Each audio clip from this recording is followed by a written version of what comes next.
वो बच्चा है अभी। मैं ना अपनी जुबान नहीं खोलना चाहता, मुझे अपने परिवार की चिंता है। एक मिनट सुन ले। जिस दिन मैंने जुबान खोल दी ना, और जिस दिन मैंने सारी बातें कह दी, उस दिन ये घर से बाहर नहीं निकल सकती। ये मेरा दूसरा चरण है। पहले चरण में मैंने 25 गांव किए थे, और उन 25 गांव में जिस तरह से लोगों का रिस्पॉन्स था, उससे पूरे प्रदेश में एक मैसेज गया कि बड़ौदा विधानसभा क्षेत्र के लोगों ने अब की बार एक नया निर्णय लिया है कि हम बीजेपी और कांग्रेस और इन जयचंदों को इस विधानसभा से बाहर का रास्ता दिखाएंगे। और फिर से चौधरी देवीलाल की नीतियों में अपनी आस्था व्यक्त करके इंडियन नेशनल लोकदल पार्टी के प्रत्याशी को बहुमत के साथ जिता करके भेजेंगे। कल भी आपने जागसी गांव का प्रोग्राम देखा होगा, और जागसी गांव के अंदर जिस तरह से युवाओं का एक उत्साह था, जिस ढंग से युवाओं ने 3 घंटे लगातार हजारों मोटरसाइकिल के काफिले के साथ बड़े जोश से नारे लगा करके एक पूरे प्रदेश में एक मैसेज दिया कि अब बड़ौदा विधानसभा क्षेत्र का जो युवा है इस बात के लिए जागृत हो चुका है कि उसके साथ कांग्रेस ने भी, बीजेपी ने भी और इन जयचंदों ने भी, तीनों ने विश्वासघात करने का काम किया। इन्होंने केवल और केवल युवाओं को बरगड़ा करके अपने साथ खड़ा किया। इनके जहाँ वोट का इस्तेमाल किया, वहीं इनके जोश को भी, वहीं इनकी एनर्जी को भी उन्होंने यूज करके कहीं सत्ता में आए। आज युवा जो है बड़ी संख्या में आज फैसला लेता जा रहा है कि हम इस चुनाव को अब की बार अपनी जिम्मेदारी पर लड़ेंगे और हर हालत में इंडियन नेशनल लोकदल पार्टी को यहाँ से उम्मीदवार को विजयी बना करके भेजेंगे। सर, बीजेपी के मुझे अभी एक आपके पत्रकार साथी ने पूछा था कि युवा आपके साथ बड़ी संख्या में क्यों आ रहा है। युवा हमारे साथ पहली दफ़ा नहीं आया, युवा हमारे साथ अनेक बार जुड़ा है, और हमने हमेशा युवाओं को मान सम्मान दिया। इस प्रदेश के अंदर पढ़े लिखे युवा को अगर बेरोजगारी भत्ता, जहाँ रोजगार दिया, जो रोजगार से वंचित हो उनको बेरोजगारी भत्ता अगर किसी ने दिया, तो केवल इंडियन नेशनल लोकदल पार्टी की सरकार में 2000 से 2005 में मिला। उसके बाद लोगों ने लुभावने नारे दिए, वायदे किए।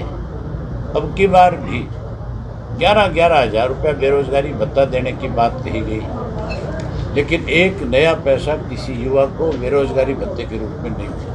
तो भाई जो आंकड़े आए उसमें 33% बेरोजगारी बढ़ी है हरियाणा में। है जो नए आंकड़े आए हैं सामने, उसमें 33% जो है बेरोजगारी बढ़ी है हरियाणा में। आज हरियाणा प्रदेश बेरोजगारी में नंबर 1 पे है। सबसे छोटा राज्य तो नहीं कह सकता मैं, इससे 2-4-6 राज्य और छोटे हो सकते हैं, लेकिन हम एनसीआर में होने के बाद भी हमारा 50% से ज़्यादा इलाका एनसीआर का मेंबर है। और अगर उस प्रदेश के अंदर इतनी बड़ी संख्या में लोग बेरोजगार हैं, प्रदेश में 1 नंबर पे अगर हम आकर के खड़े होते हैं, तो फिर मान करके चलो हमारी सरकारों की बेकायदगियों की वजह से आज हमारा युवा जो है बेरोजगार है। Sir ji, ease of doing business मामले में प्रदेश 3रे नंबर से 16वें नंबर पे पहुंच गया है। आप क्या कहना चाहेंगे विपक्ष के नेता होने?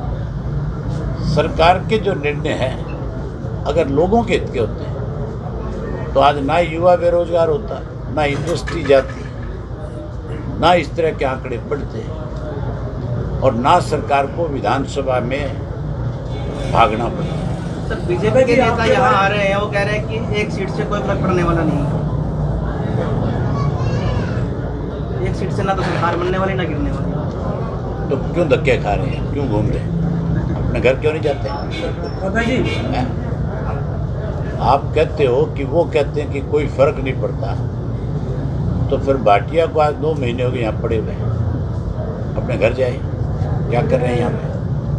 किस लिए एग्रीकल्चर मिनिस्टर को यहाँ इन्होंने प्रभारी बना करके लगा रखा?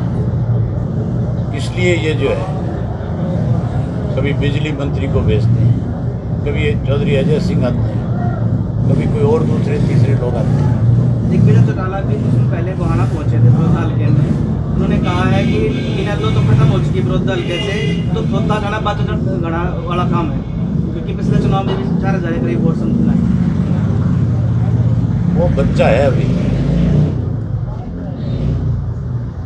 मैं ना अपनी जबान नहीं खोलना चाहता, मुझे अपने परिवार की चिंता है। एक मिनट सुन लेते। जिस दिन मैंने जबान खोल दी ना, और जिस दिन मैंने सारी बातें कह दी, उस दिन ये घर से बाहर नहीं निकल सके। लोगों में जाना तो बहुत दूर की बात है, उन्हें उनकी औकात का पता नहीं होता। और मैं नहीं चाहता कि कोई बात मुझे मजबूर होकर के उनके बारे में कहनी पड़े। जिस दिन कह दी, उस दिन बता दिया आपको कि तीनों चारों में से कोई आदमी तुम्हारा सामना नहीं कर पाए। आप कांग्रेस सर, पार्टी को दोनों पार्टियां बीजेपी की टीम बता रहे हो, इस बड़ौदा क्या उपचुनाव कारण? में एक बार भी एक मंच पर नहीं, कैसे देखते हैं? सुनील जी एक करके। दोनों पार्टियां जो है स्वार्थी है, दोनों लूटने में लगे हुए हैं। लुटेरे कभी इकट्ठे देखें आप? लुटेरे तो अलग अलग योजनाएं बनाते हैं लूटने, इनके तो एक दूसरे के माल पे भी नजर है। इन विचारों को फुर्सत प्रदेश के लोगों को लूटने से भी नहीं है। जिस दिन एक मंच पे आ जाएंगे, उस दिन बड़ौदा विधानसभा क्षेत्र के लोग इनके कपड़े उतार लेंगे। जैसे पहले बीजेपी नंगे बदन प्रदर्शन किया करती थी सत्ता में आने से पहले, वैसे नंगे बदन लोग कर देंगे। सर, तमाम नेता यहाँ पर आए हैं, लेकिन दुष्यंत चौटाला अब तक एक बार भी हल्के का दौरा कर नहीं है। उचाना में जाए वो।